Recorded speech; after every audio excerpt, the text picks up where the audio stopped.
How's it going, everyone? So in this video, I will be talking about daily push-ups, good or bad. So before I get started, please subscribe to my channel if you guys haven't already. I do appreciate the support. It helps my channel grow. Also, please follow me on Instagram at DylanBerg999. So daily push-ups, good or bad? Well, it depends on what your goals are.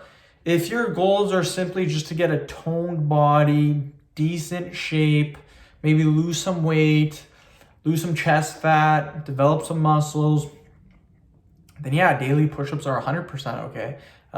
They will help you and you will build muscle, you will lose fat from doing them daily because you are doing exercise. So it will help you. Now, daily push-ups, good or bad if you're trying for the most optimal routine possible. You're trying to get the best routine. You're trying to get the fastest results. If you're trying to get the fastest results, the best you can, then in my opinion, daily push-ups are not the best. The best thing to do, in my opinion, and this is what I have done and this is what I do, that is to have volume days and intensity days. Very, very important, not just to increase the number of push-ups that you can do in a row, which it will help, but it will also help you build muscle more and lose weight faster. Plus, on top of that, you will constantly progress. That is the key. The key for bodybuilding and powerlifting is progressing. Anything you want to do in the fitness industry is about progressing. If you can progress, you're going to be seeing lifelong gains. What happens when people do bodybuilding, powerlifting, when they get genetically elite is they can't progress anymore because their bodies are maxed out. So progressing, if you stop progressing, you're going to stop seeing results. It's as simple as that. So how can we keep progressing on the push-ups? Again, have a volume day, have an intensity day, but have rest days too. So what I recommend doing is Monday, volume day, Tuesday, rest day, Wednesday, intensity day, Thursday, off day, Friday, volume day. If you see where I'm going with this, we do volume day, rest day, intensity day, rest day, volume day, rest day, intensity day. Just keep mixing it up like that.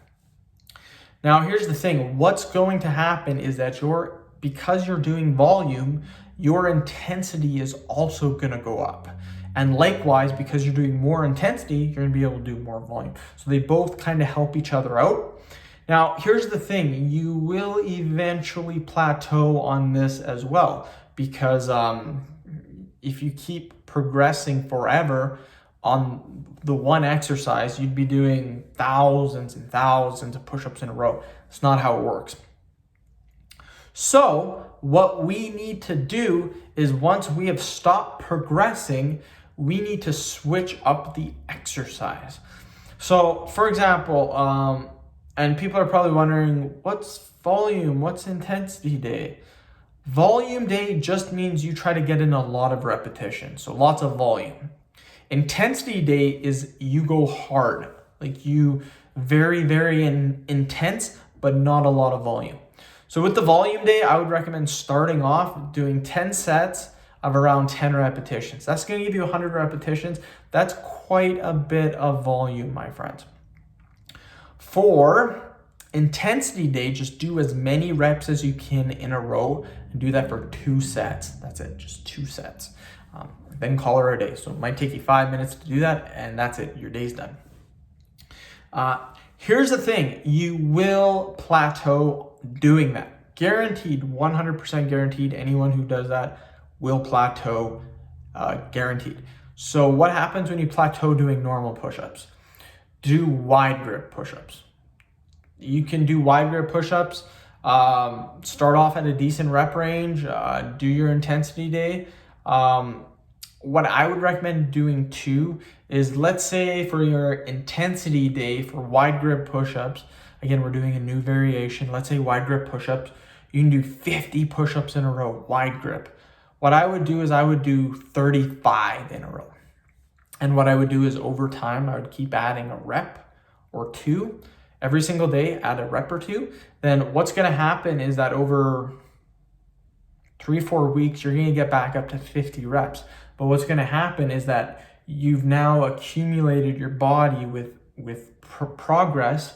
Now you're ready to hit new gains. So it's kind of like trying to knock down a door. If you stand right beside the door, try to knock it down, you might be able to budge it a little bit, but it's not going to work as good as if you take like 20 steps back and you take a running start at it, you just knock the living crap out of that door. That's kind of what I'm trying to say. If you can do 50 reps, do 35, and there's overtime at a couple of reps until you get up to 50 again, and then do that. Keep doing that until you plateau, and then switch the exercise up again.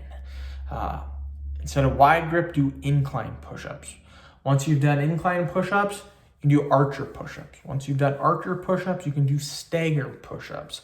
Once you've done stagger push-ups, you can do clapping push-ups. Once you've done clapping push-ups, you do diamond push-ups. Once you've done diamond push-ups, you can do Hindu push-ups. Once you've done Hindu push-ups, you can do pike push-ups. Once you've done pike push-ups, you can do handstand push-ups. There's so many different push-up variations that you can do. Here's the thing though, the push-up variation isn't going to last you a week or 2. It's going to last you a couple of months at least. So in a year, you might be able to do 6 variations. So what you're going to see here is you're going to be able to progress for a very, very long time. Once you've done all the push-up variations, come back to the normal one, do it again, and just keep on progressing. That is literally the key to keep progressing with push-ups. So end of video. Thank you so much for watching. Please subscribe to my channel if you haven't already. Please like the video, share it. Please follow me on Instagram at DylanBerg999.